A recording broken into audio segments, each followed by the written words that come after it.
Carter and our Chancellor Green and our athletic director Trev Alberts for giving me the opportunity to coach here at Nebraska. So it's great. It's a great opportunity, and we got a good team coming back. We finished fifth last year in the country. We had 5 All-Americans, and we got 3 of those guys coming back, and so if they overcome the head coach, they'll be all right.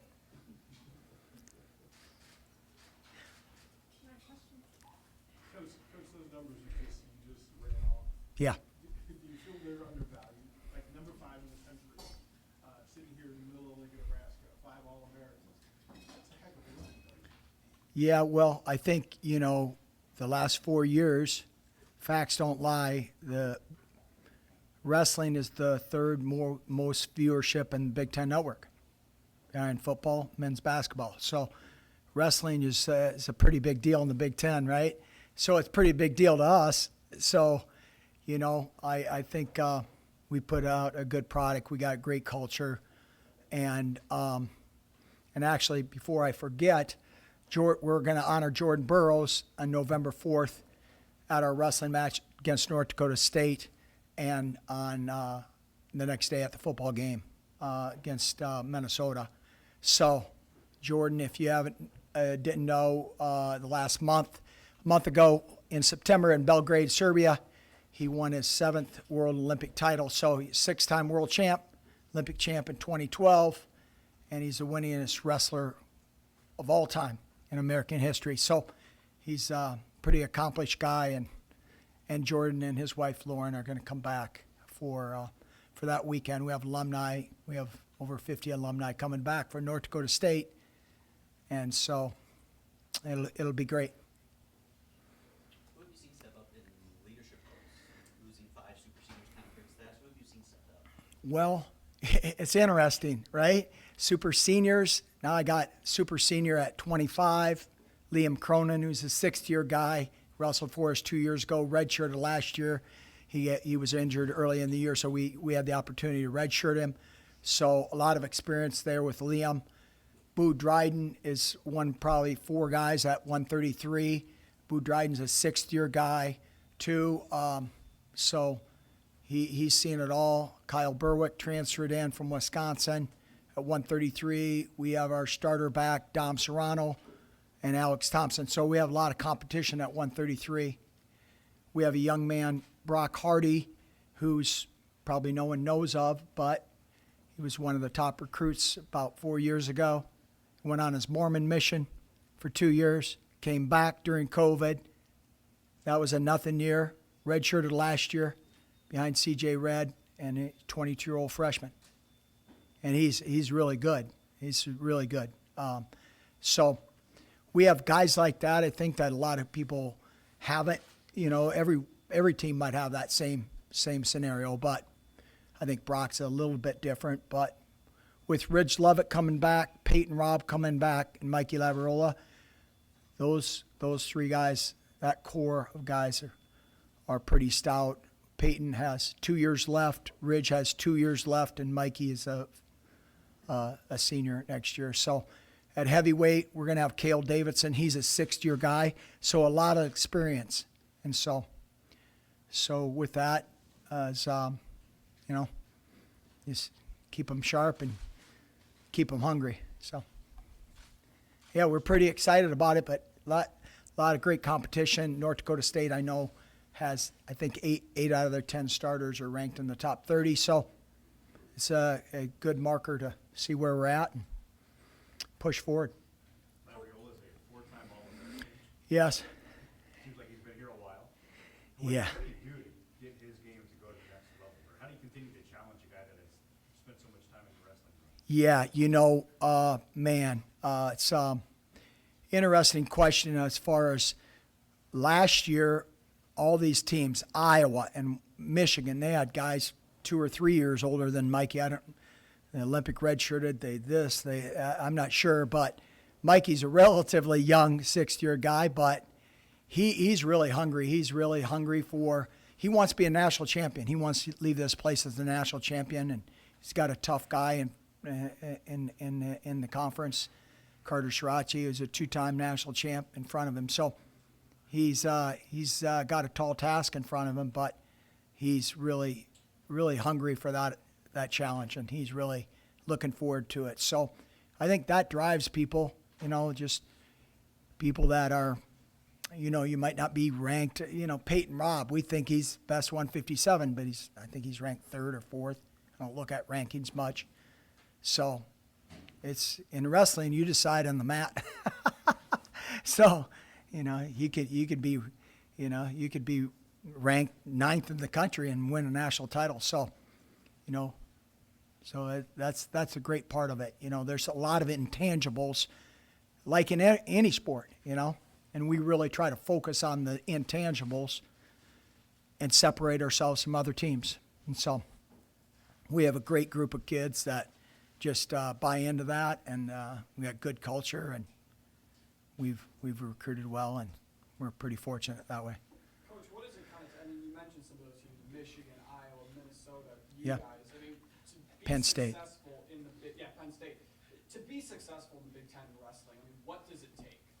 Well, you got to have tough guys and guys that are very resilient, because it's every week, right? Is that volleyball? I'm knowing John's doing, Mickey is dealing with the same. You have to have mentally tough guys, and that mentally toughness is about being consistent. Anyone can look great one game or one match.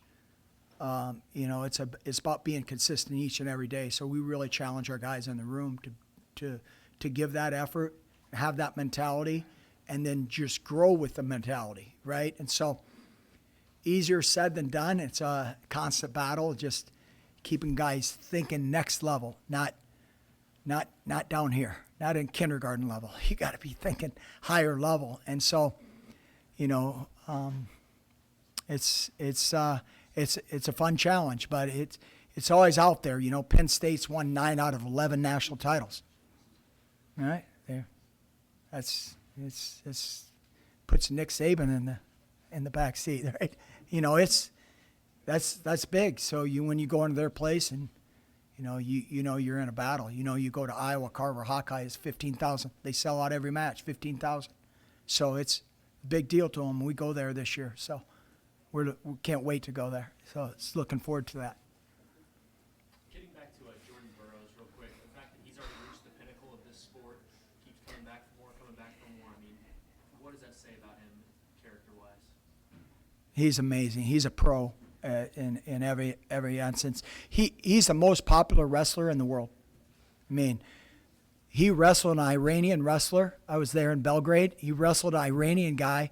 The Iranians were cheering for Jordan. They just love him. The world loves him, because there's just the spirit that he competes with, how he carries himself, his integrity, his character. And they've seen Jordan lose a few times, but mainly it's all about winning and coming from behind and pulling matches out. And, that's what people respect, that he's a tremendous competitor.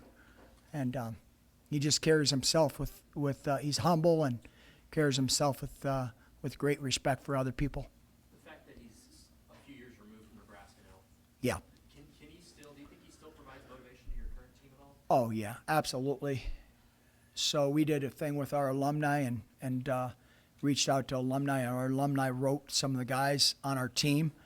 And so we just paired them up with different alumni around there, around the country, and different occupations, and kind of matched our guys up with them and personality-wise. And oh, yeah, he stays well connected to the team, texts a lot of our guys on some fantasy football teams. They were talking about it before practice this morning. So, oh, yeah, he stayed very connected to our program, and he really has a great effect, loves the Huskers, loves all the sports, talks about it, Husker football all the time, and oh, yeah.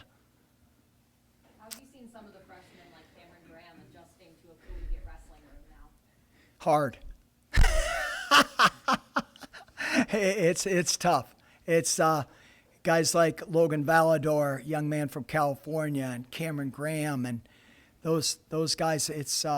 Hayden Mills, young men from Kansas. They're doing really well. Jacob Van D. So a new rule for NCAA wrestling in our sport is they can compete 5 times. Freshmen can compete 5 times without affecting their eligibility. So we're going to take some freshmen. I know early on we have our first match November 4th, and then we're not home again until January. And so we're gonna be out east in November 12th and November 19th, and we're gonna take some freshmen out to get them see what they're all about, right? So it's tough as a freshman in a college room. You know, people are bigger, stronger, and all your moves don't work, and then you start doubting yourself. So it's renewing your whole, golly, I'm not good, and so it's not an easy transition, but they're figuring it out, and people have before, and it's not easy though. They need some pats on the back, right?